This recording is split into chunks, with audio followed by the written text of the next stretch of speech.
کسوری کی یہ بات ہے، پھولوں کی برسات ہے، بی ایس اسلامک سینٹر دین کی اشاعت ہے۔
علیکم ورحمۃ اللہ وبرکاتہ۔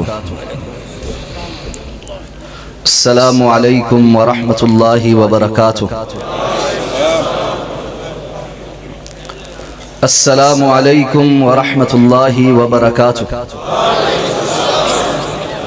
ان الحمد للہ رب العالمین والعاقبۃ للمتقین والصلاة والسلام علی سید الانبیاء والمرسلین نبینا محمد وعلى آلہ واصحابہ ومن تبعہم بإحسان الى یوم الدین۔ الحمد للہ الذی ہدانا لہذا وما كنا لنہتدی لولا ان ہدانا اللہ۔ رب اشرح لی صدری ویسر لی امری واحلل عقدۃ من لسانی یفقہوا قولی۔ اللہم انفعنا بما علمتنا وعلمنا ما ينفعنا وزدنا علما۔ اما بعد فاعوذ باللہ من الشیطان الرجیم، بسم اللہ الرحمن الرحیم، ونبلوکم بالشر والخیر فتنہ۔ اللہ رب العزت کا بے پناہ فضل و احسان ہے کہ آج ہم یہاں چوک اعظم میں جامعہ امام بخاری رحمہ اللہ تعالی رحمتا واسعہ میں پیغام اہل حدیث کانفرنس کے لیے جمع ہیں۔ میں اس جامعہ کے منتظم اور چوک اعظم کے خطیب اعظم مولانا اکرم شہزاد صاحب کا دل کی گہرائی سے مشکور ہوں کہ جنہوں نے آج آپ جیسے منور چہروں کے ساتھ اس ملاقات کے لیے مجھے شرف بخشا اور میں آپ کے پاس آپ کے سامنے یہاں حاضر ہو سکا۔ اللہ تعالیٰ سے دعا فرمائیے کہ اللہ تعالیٰ مجھے اور آپ کو اخلاص عطا فرمائے۔ میرا آنا آپ کے سامنے کچھ گزارشات رکھنا اور آپ کا ان کو سننا اپنی بارگاہ میں قبول فرما لے، صحیح بات کہنے کی توفیق عطا فرمائے، اور جو کمی کوتاہی رہ جائے انسان ہونے کے ناطے اس سے صرف نظر فرما دے۔ آج آپ نے بہت سے خطابات سننے ہیں اور میں کوئی مقرر واعظ شیریں بیان نہیں ہوں، ایک طالب علم ہوں، اور اسی حیثیت سے کتاب و سنت کے چند موتی آپ کے سامنے رکھنا چاہتا ہوں۔ بہت طویل وقت نہیں لوں گا آپ کا، اختصار سے کام لوں گا، لیکن میری گزارش ہوگی کہ آپ توجہ سے سماعتوں کو میری جانب متوجہ کرتے ہوئے دل کی کھڑکی کو کھولیں اور اللہ کے رسول صلی اللہ علیہ وسلم کے احکامات کو سماعت کریں، تاکہ آج کی یہ مجلس اور آج کی یہ گفتگو اللہ کے ہاں ہماری نجات کا ذریعہ بن سکے۔ فضیلت الشیخ مولانا اکرم شہزاد صاحب نے مجھے حکم دیا ہے کہ میں موجودہ دور کے فتنوں اور ان کے تدارک کے حوالے سے جو اسباب ہیں ان پر آپ کے سامنے بات کروں۔ اس بات کو سمجھنے کے لیے کہ موجودہ دور کے فتنے کیا ہیں، سب سے پہلی بات کہ یہ موضوع بڑا اہمیت کا حامل ہے، اور وہ لوگ مبارکباد کے مستحق ہیں جنہوں نے اس موضوع کو اپنے سامعین کے لیے منتخب کیا، اس لیے کہ یہ ایمان کی سلامتی، ایمان کی حفاظت کی بات۔ اگر آج کوئی شخص میرے اور آپ کے مال کی حفاظت کے لیے کوشاں ہو جائے، وہ کوشش کرے کہ ہمارا مال ضائع نہ ہو، تو ہم بڑے شکر گزار ہوں گے۔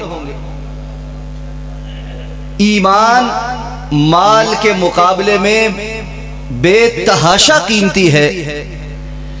جو آپ کے ایمان کی حفاظت چاہتا ہو، جو آپ کو ایمان کی حفاظت کے طریقے بتلانا چاہتا ہو، وہ شخص یقیناً آپ کے ساتھ مخلص ہے، اس لیے دل میں اس کی قدر بھی کیجئے، اس کے شکر گزار بھی ہوئیے کہ اس نے آپ کے لیے اس موضوع کا انتخاب کیا۔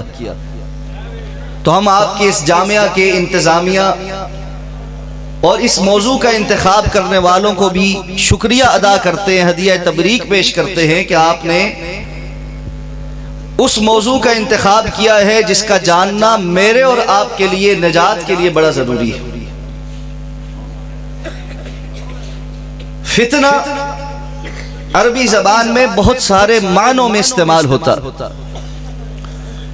علماء کرام نے قرآن مجید میں قریباً 11 مقامات بیان کیے ہیں جہاں پر مختلف معانی میں اس لفظ فتنے کا یا اس سے ملتے جلتے الفاظ کا استعمال ہوا۔ اگر ہم اس کا خلاصہ کریں تو لفظ فتنہ آزمائش، امتحان، عذاب، مصیبت، ان سارے معنوں میں استعمال ہوتا۔ امام مناوی رحمہ اللہ فرماتے ہیں فتنہ اس چیز کو کہتے ہیں جو انسان کے باطن کو ظاہر کر دے، انسان کے اندر جو کچھ ہے جو اس نے چھپا کر رکھا ہے اس کو سامنے لے آئے۔ اللہ تعالیٰ نے انسان کے لیے آزمائش اور فتنہ اس لیے رکھا ہے کہ یہ آزمائش اور فتنہ انسان کے اندر موجود ایمان کی حقیقت کو کھول دیتا۔ ایمان کا دعویٰ کرنا بڑا آسان، لیکن اس دعوے کا پتہ انسان کی آزمائش سے پتہ چلتا۔ اس لیے اللہ رب العزت نے ارشاد فرمایا احسب الناس ان یترکوا ان یقولوا آمنا وهم لا یفتنون، کیا لوگوں نے یہ گمان کر لیا ہے کہ وہ اس بات پر چھوڑ دیے جائیں گے، ان کی نجات ہو جائے گی، ان یقولوا آمنا، کہ وہ صرف اس بات کو زبان سے ادا کر دے کہ ہم ایمان لائے، لا الہ الا اللہ محمد الرسول اللہ، یہ زبان سے پڑھ لیا، وَهُمْ لَا يُفْتَنُونَ، جبکہ وہ فتنے میں مبتلا نہیں کیے جائیں، وہ پرکھے نہیں جائیں گے، ان کا امتحان نہیں ہوگا۔ یقیناً امتحان ہوگا، یقیناً آزمائش آئے گی۔ اور اللہ نے فرمایا کہ تم سے پہلے لوگوں کی تو ایسی ایسی آزمائش آئی ہے کہ سخت فتنوں اور سخت آزمائشوں نے ان کو جکڑا۔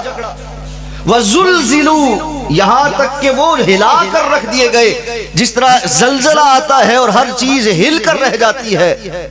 حَتَّى يَقُولَ الرَّسُولُ وَالَّذِينَ آمَنُوا مَعَهُ مَتَىٰ نَصْرُ اللَّهِ، یہاں تک کہ رسول اور ان کے اوپر ایمان لانے والے بھی یہ کہہ اٹھے اللہ کی نصرت اور مدد کب آئے گی؟ الا ان نصر اللہ قریب، خبردار جان لو امتحان اور آزمائش تو آتی ہے لیکن اللہ کی نصرت بھی دور نہیں، اللہ کی مدد بھی قریب ہے۔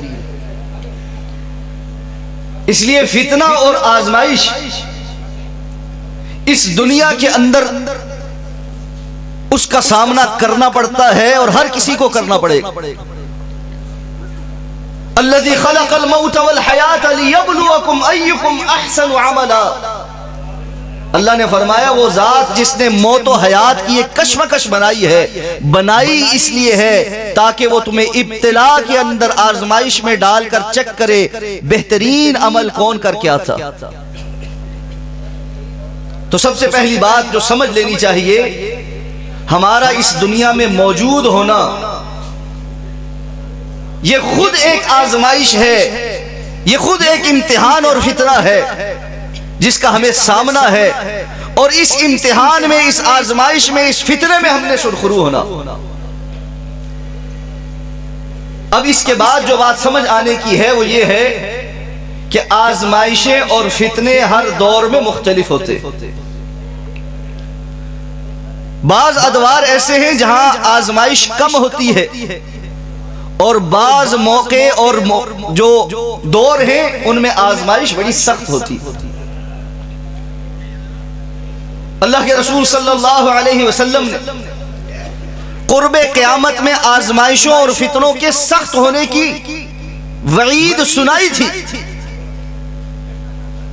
آپ نے فرمایا بادروا بالاعمال، نیکی کرنے میں جلدی کر لو، فتنا کقطع اللیل المظلم، اس لیے کہ ایسے فتنے آنے والے ہیں جو اندھیری رات کی ٹکڑیوں کی مانند ہوں گے.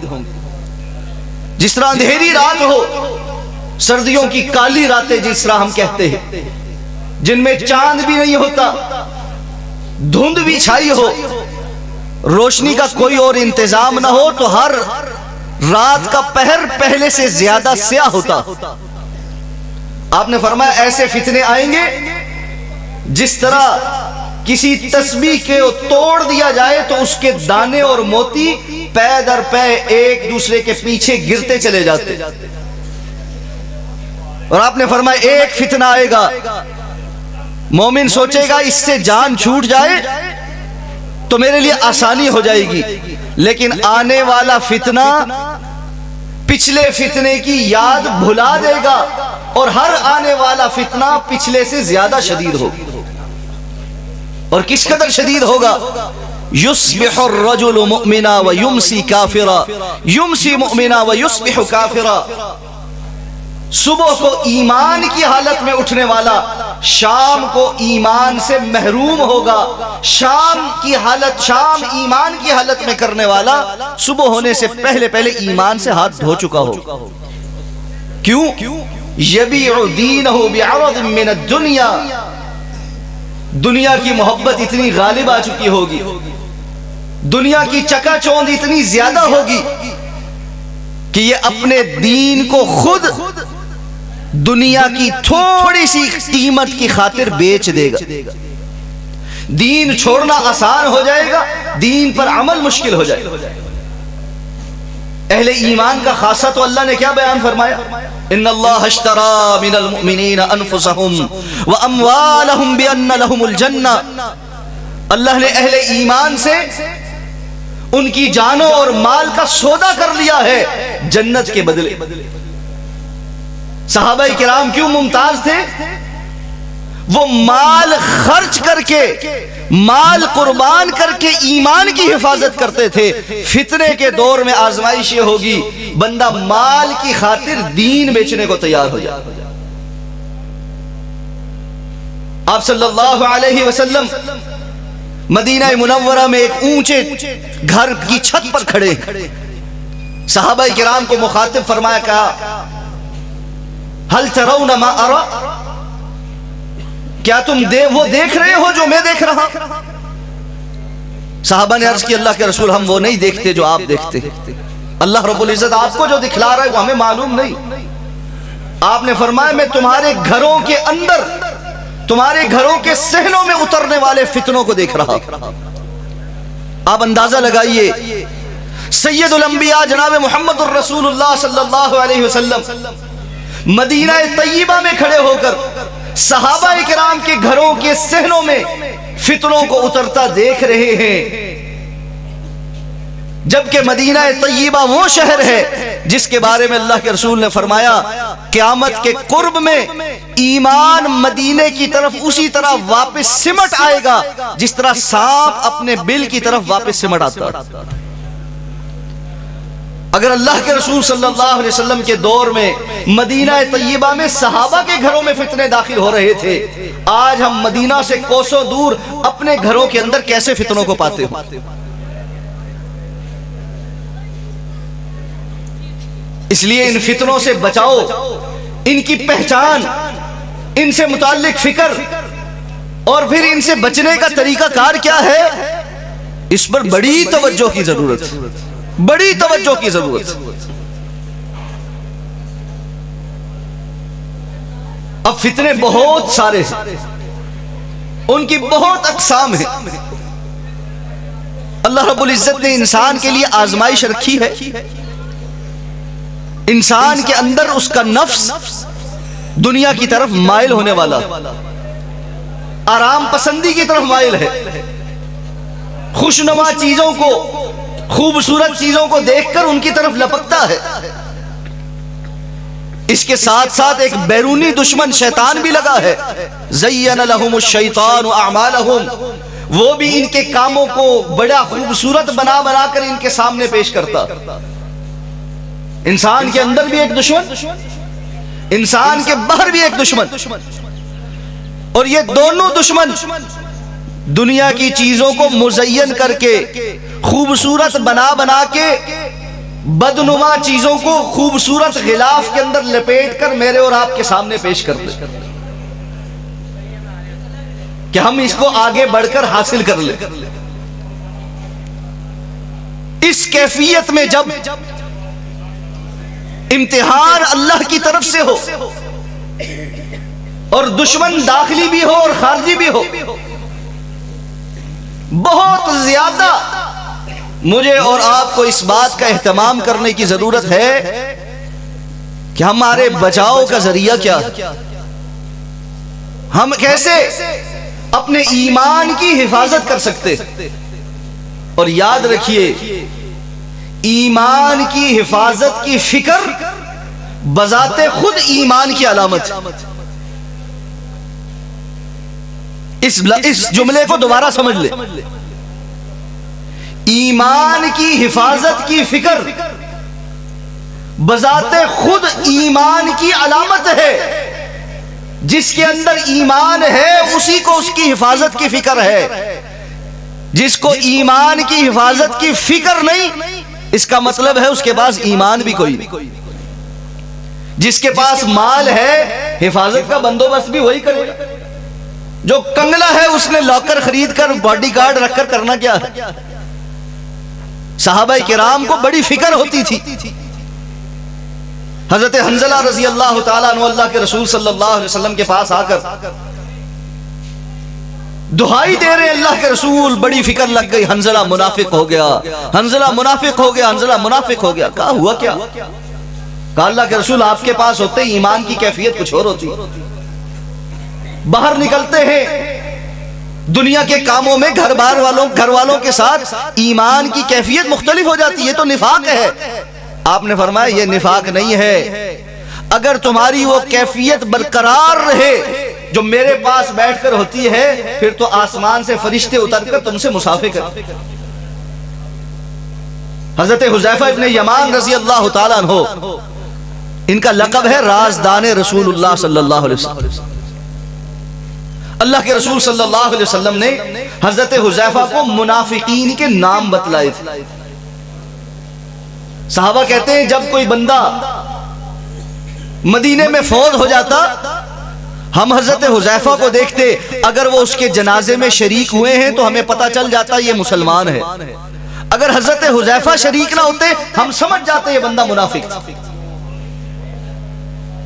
رات کا پہر ہے، دروازے پر دستک ہو رہی، دروازہ کھولا، خلیفۃ المسلمین سیدنا عمر فاروق رضی اللہ تعالیٰ عنہ دروازے پر کھڑے ہیں اور آنکھوں میں آنسو، پریشان ہوئے۔ امیر المومنین آپ اس کیفیت میں رات کے اس پہر میرے دروازے پر؟ حضرت عمر فاروق رضی اللہ تعالیٰ عنہ فرمانے لگے حذیفہ تمہیں اللہ کی قسم دے کر ایک سوال پوچھنا ہے، مجھ سے غلط بیانی نہ کرنا۔ اللہ کے رسول نے تمہیں منافقوں کے جو نام بتلائے تھے مجھے تسلی دے دو کہیں ان میں میرا نام تو نہیں تھا؟ فکر لاحق ہے کہ ایمان فتنوں کی نظر تو نہیں ہوتی۔ اللہ کی قسم وہ رسول اللہ صلی اللہ علیہ وسلم کی زبان سے جنت کی بشارتیں سننے کے باوجود ایمان کی حفاظت کی فکر میں تھے۔ ہم وہ ساری حدیثیں اور ساری نصوص جن کے اندر ایمان پر نقب لگانے والی حرکتیں موجود ہیں اپنے اندر پا کر بھی اپنے ایمان کی حفاظت کے لیے فکر مند نہیں۔ اس لیے فتنے کے دور میں ایمان کی حفاظت بڑی اہمیت کی حامل۔ اب جیسا کہ میں نے عرض کیا کہ فتنے بہت سارے ہیں اور ان کی بہت سی قسمیں ہیں، ساروں کا یہاں پر تذکرہ ممکن نہیں، لیکن اگر میں آپ کے سامنے ان کو دو بڑی قسموں میں تقسیم کر دوں، دو کیٹیگریاں آپ کے سامنے رکھ دوں تو شاید بات سمجھنا آسان ہو جائے۔ مجھے امید ہے جس دل جمی کے ساتھ آپ سمجھ رہے ہیں اور سن رہے ہیں بات آپ کو سمجھ بھی آ رہی ہے اور دل میں بھی انشاءاللہ اتر رہی ہے۔ کوئی مشکل گفتگو تو نہیں؟ الحمدللہ۔ میں عرض کر رہا ہوں کہ فتنے بہت سے ہیں، ان کو سمجھنے کے لیے ہم ان کو دو بڑی تقسیموں میں تقسیم کر لیتے ہیں۔ ایک تقسیم ہے وہ فتنے جو شبہات کے فتنے، اور دوسری تقسیم ہے ان فتنوں کی جو شہوات کے فتنے۔ کون سی تقسیم ہے؟ شبہات اور شہوات۔ شبہات جمع ہے شبہ کی۔ ہم کہتے ہیں مجھے تمہارے متعلق شبہ ہے، کیا معنی؟ شک ہے، یقین کے متضاد ایک بات جس پر آپ کو یقین ہے۔ یقین کیا ہے؟ میں اور آپ رات کے اس پہر یہاں پر بیٹھے ہیں، یہ چوک اعظم ہے اور آج جامع امام بخاری میں ہم بیٹھے، اس میں کوئی شک ہے؟ کوئی شک نہیں۔ اب شک یہ ہے کہ آج اشتہار میں بہت سارے نام لکھے، ابھی سٹیج پر ان میں سے بعض خطباء موجود نہیں۔ ہماری جماعت کا بہت بڑا نام سید سبتین شاہ نقوی حفظہ اللہ تبارک و تعالیٰ کا نام اشتہار پر موجود ہے۔ شک ہے پتہ نہیں آئے ہیں یا نہیں آئے۔ تو یقین اور شک یہ دو متضاد باتیں ہوتی ہیں۔ ایک فتنہ ہے جو شک کا فتنہ ہے، شبہات کا فتنہ ہے، بندہ شک میں پڑ جائے، یہ بھی ایک فتنہ ہے۔ اور شہوات، انسان کی شہوت، اس کی خواہش ایک حد سے آگے نکل جائے اور بندہ ان خواہشوں کے پیچھے لگ کر اپنے دین کو برباد کر لے، یہ شہوات کا فتنہ۔ تو یہ دو قسم کے بڑے فتنے ہیں جو ہر دور میں رہے ہیں، ہر دور میں رہے ہیں۔ لیکن موجودہ دور میں ان دو فتنوں پر شیطان نے بھی اور اسلام دشمن قوتوں نے بڑا کام کیا ہے، اس لیے کہ اسلام دشمن قوتیں یہ جان چکی ہیں میدانوں میں اتر کر مسلمانوں سے ایمان کی جنگ میں دو بدو آ کر وہ ان سے ایمان نہیں چھین سکتے، وہ جنگ کر کے لڑ کر قتال کر کے مسلمانوں سے جیت نہیں سکتے۔ امریکہ جیسی سپر پاور، روس جیسی سپر پاور میدانوں میں اتر کر ہزیمتیں اختیار کر کے واپس جا چکی، ان کو اس بات کا یقین ہو چکا کہ وہ میدانوں میں ان مسلمانوں سے کچھ نہیں حاصل کر سکتے۔ اگر مسلمانوں کو کمزور کرنا ہے ان دو میدانوں میں محنت کرنی ہوگی۔ اہل ایمان کو ایمان سے متعلق شبہات میں ڈال دو، شک میں ڈال دو، اور رہی صحیح کسر ان کو خواہش پرستی اپنی شہوت کی پوری کرنے میں ڈال دو، نتیجہ یہ ہوگا مسلمان کسی کام کا نہیں رہے۔ اللہ کے رسول صلی اللہ علیہ وسلم کی حدیث مبارکہ کو یاد کیجئے، آپ صلی اللہ علیہ وسلم نے فرمایا تھا ایک وقت آئے گا کفار تم پر اس طرح ٹوٹ پڑیں گے جس طرح بھوکے دسترخوان پر ٹوٹتے۔ صحابہ نے حیران ہو کے پوچھا کہ اللہ کے رسول ایسا کیوں ہوگا؟ کیا ہماری تعداد بہت تھوڑی رہ جائے؟ اس لیے کہ وہ تو دیکھ رہے تھے کہ 313 نہتے بھی ہوں 1000 کے پورے جمائے لشکر کے سامنے اللہ جو ہے وہ فتح اور نصرت عطا فرما دیتا. اس کا مطلب ہے ہم 313 بھی نہیں رہ جائیں گے 1000 کے مقابلے, بہت تھوڑے ہو جائیں. آپ نے فرمایا نہیں بل انتم کثیر, جس وقت کی میں بات کر رہا ہوں تمہاری تعداد بڑی ہوگی. وَلَكِنَّكُمْ غُثَاءٌ كَغُثَاءِ السَّيْلِ, لیکن تمہاری حالت سمندر کی جھاگ کے مانند ہوگی, بلبلوں کی مانند ہوگی, نظر بہت زیادہ آتی ہے, اس کا وزن اور اس کی حیثیت کوئی نہیں. صحابہ نے کہا اللہ کے رسول ایسا کیوں ہوگا؟ آپ نے فرمایا تمہارے اندر وہن کی بیماری آ جائے. وَمَا الْوَهْنُ یا رسول اللہ, اللہ کے رسول یہ وہن ہوتا کیا ہے؟ آپ نے فرمایا حب الدنیا وکراہیت الموت, دنیا کی محبت اور موت کو ناپسند کرنا. مرنا نہیں چاہتے, زندگی مل جائے, ایمان بیچ کر کچھ دن اور زندہ رہ لیں, دنیا کا ہمارا سٹیٹس بڑھ جائے, دنیا کی آسائشیں پاس آ جائیں, دنیا اور دنیا ہی اکبر ہم و غم بن جائے, انسان کا اول آخر دنیا بن جائے اور اس کو حاصل کرنا بن جائے, ایمان پسے پش چلا جائے. تو شبہات اور شہوات کے یہ فتنے انسان کو کہیں کا نہیں رہنے. اب یہاں پر ایک اور بات کی طرف آپ کی توجہ دلانا چاہتا. شبہات اور شہوات ہر دور میں رہے, ہر دور میں رہے. شیطان وسوسہ ڈالتا ہے, الذی یوسوس فی صدور الناس, ہم سورہ ناس میں پڑھتے ہیں یا اللہ اس ملعون کی شر سے ہمیں بچا جو لوگوں کے سینوں میں آ کر وسوسے ڈالتا ہے. یہ شبہ جو وسوسے وہ ڈالتا ہے یہ شبہات ہوتے ہیں. یہ تو ہر دور میں رہے, لیکن موجودہ دور کے ہم جب فتنوں کی بات کرتے ہیں تو مسئلہ یہ پیدا ہو گیا, یہ جو ڈیوائسیں میرے اور آپ کے سامنے لگی ہیں انہوں نے پوری دنیا کی شبہات اور پوری دنیا کی شہوات کو اٹھا کر میرے اور آپ کی گود میں ڈال دیا. پہلے کوئی بندہ کسی شبہ کا شکار ہوتا تھا, اپنے علاقے کے کسی بندے کی بات سن اس کو شہوات میں سے کسی خواہش پرستی کا جوش چڑھتا تھا اپنے علاقے کی کوئی کسی برائی کو دیکھ کر. اب مسئلہ یہ ہو گیا دنیا ساری انگریزی میں کہتے ہیں گلوبل ویلیج بن گئی ہے, ایک پوری دنیا ایک گاؤں کی صورت اختیار کر گئی ہے. جس طرح کسی گاؤں دیہات کی ہر خبر ہر شخص کو ہوتی ہے, ہر بندے کو بندہ جانتا ہے, پوری دنیا ایک بڑا گاؤں بن گئی ہے. دنیا کے ایک کونے میں پتا کھڑکتا ہے, پوری دنیا کو پتا ہوتا ہے کیا ہو گیا. اب شبہات اور شہوات بھی پوری دنیا کا میرے اور آپ کے اوپر حملہ کر کے موجود ہے.